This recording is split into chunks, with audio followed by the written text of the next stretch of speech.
অনেকে আসছিল, অনেকে চলে গেছে।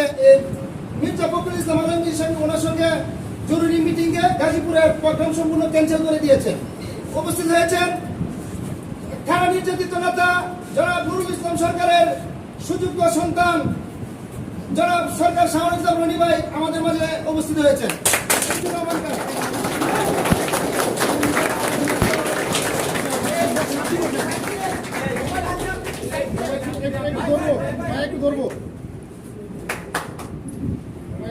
আমরা মনে করি নুরুল ইসলাম সরকার বাংলাদেশের জাতীয়তাবাদী দলের নির্যাতিত নিপীড়িত যদি কোনো পরিবার থাকে সেটা হলো রহমানের উপর, আমাদের দেশনীতি বেগম খালেদা জিয়ার উপর এই আওয়ামী ফ্যাসিস্ট সরকার যেভাবে জুলুম অত্যাচার করেছে, তারপরে যদি বাংলাদেশে যদি নির্যাতিত পরিবার থাকে সেটা হলো সরকার পরিবার, হাসান সরকারের পরিবার, নুরুল ইসলাম সরকারের পরিবার নির্যাতিত নিপীড়িত হয়েছে।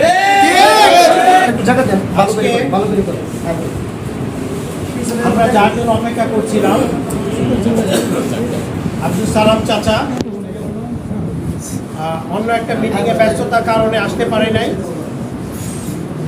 আমি তার পক্ষ থেকে আপনাদের কাছে ক্ষমা চাইছি। পরবর্তীতে উনি যখনই আমাদের এখানে আসবে আমরা তাকে ব্যাপকভাবে সংবর্ধনা দেব ইনশাআল্লাহ। আজকে এখানে ময়মনসিংহ সমিতির যারা আছেন, আপনাদের মধ্যে যে একতা, যে ইউনিটি আমি আজকে দেখলাম, আমি অভিভূত হয়ে গেছি আলহামদুলিল্লাহ।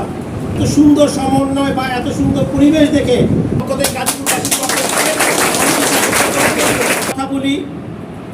আপনারা জানেন আমার বাবা বিএনপি করতে গিয়ে কিন্তু আজকে জেলখানায় বন্দি আছে। আসাদুল্লাহ মাস্টার, আমি আপনাদের অবগত, আপনাদের জ্ঞাতার্থে আবার বলতে চাই, আসাদুল্লাহ মাস্টার যেদিন হত্যা হয়, আসাদুল্লাহ মাস্টার হত্যা হয় তাদের আভ্যন্তরীণ দলীয় কোন্দলে আসাদুল্লাহ মাস্টার নিহত হয়। নুরুল ইসলাম সরকারের জনপ্রিয়তা ঈর্ষান্বিত হয়ে ফাঁসির আদেশ হওয়ার পর আজকে 21 বছর তারা বাবা জেলখানায় বন্দি আছে। কালা চাচা যেই কথাটা বললো, আমাদের বাংলাদেশে আমি মনে করি শহীদ জিয়া, প্রেসিডেন্ট জিয়াউর রহমানের পরিবারের পর গাজীপুরের নুরুল ইসলাম সরকারের পরিবার সবচেয়ে বেশি নির্যাতিত।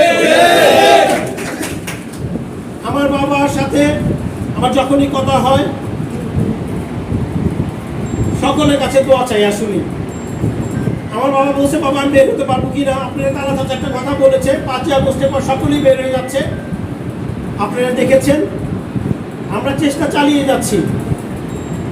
আজকে যারা এখানে আসেন সবাই, আসলে আমি সবসময় সব মঞ্চে বলি একটা কথা, তৃণমূলে যারা আছেন, যারা আমার বাবাকে ভালোবাসেন, যারা জানেন আমার বাবা এই হত্যা মামলার সাথে জড়িত না, আমি বিশ্বাস করি এর মধ্যে আওয়ামী লীগের অনেক মানুষ আছে যারা বিশ্বাস করে নুরুল ইসলাম সরকার আসাদুল্লাহ মাস্টার হত্যাকাণ্ডের সাথে জড়িত না। তারাও চায় নুরুল ইসলাম সরকার অতি শীঘ্রই আমাদের মাঝে ফিরে আসুক। তারা আমার বাবাকে ভালোবাসেন, তাদেরও এক ধরনের যুদ্ধ চলছে, বা তারা আমাকে প্রতিদিন হাজার হাজার ফোন আসে, নুরুল ইসলাম ভাই কবে আসবে। তাদেরও যুদ্ধটা শেষ হবে, তারাও তাদের অভিভাবককে ফিরে পাবে ইনশাআল্লাহ। আপনাদের সহযোগিতা চাই। সকল সময় সহযোগিতা করেছেন, আমাদের পাশে ছিলেন, আমাদের পরিবারের পাশে ছিলেন। আমি আমার বাবাকে সবসময় আশ্বস্ত করি এই বলে, টঙ্গীবাসী, গাজীপুরবাসী, আজকে ময়মনসিংহবাসীও আমি বিশ্বাস করি আমাদের পাশে থাকবে ইনশাআল্লাহ। যারা ধৈর্য ধরে এতক্ষণ বসে আছেন, দলকে ভালোবাসেন বলেই এখন এতক্ষণ পর্যন্ত আমাদের সালাম চাচার জন্য বসে আছেন। আবারও আপনাদের সকলের কাছে ক্ষমা প্রার্থনা করে, এবং আমার বাবার জন্য এবং টঙ্গীবাসীর জন্য, এবং ময়মনসিংহ সমিতি মানিক কাকা বললো একটা কথা, আমার ভাই বললো, সরকার পরিবার ময়মনসিংহবাসী সকল সময় ময়মনসিংহবাসী ছিল, আছে, থাকবে ইনশাআল্লাহ।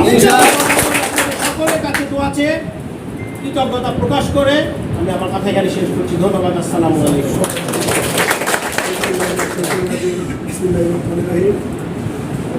আজকে আমাদের বৃহত্তর মানুষ এবং কৃতি সন্তান আব্দুল সালাম সাহেবের আগমন উপলক্ষে আমাদের সম্পর্ক অনুষ্ঠান ছিল। এই অনুষ্ঠানে ওনার থাকার কথা ছিল, কারণে থাকতে পারেন, জরুরি মিটিং আছে। আপনারা যারা দীর্ঘক্ষণ ধরে এই অনুষ্ঠানে অপেক্ষা করতেছেন, এই অপেক্ষা যেন তিক্ততা না হয়। আমাদের যাতে সংগ্রামী সাধারণ সম্পাদক আহ্বায়ক সদস্য সচিব আনিসুল খান, যুগ্ম আহ্বায়ক আমাদের মাঝে উপস্থিত আছেন টুন্ডা ভাই, আশরাফুল ভাই, নজরুল ভাই, হুমায়ুন ভাই ও সকলের আমাদের সংগ্রামী সদস্য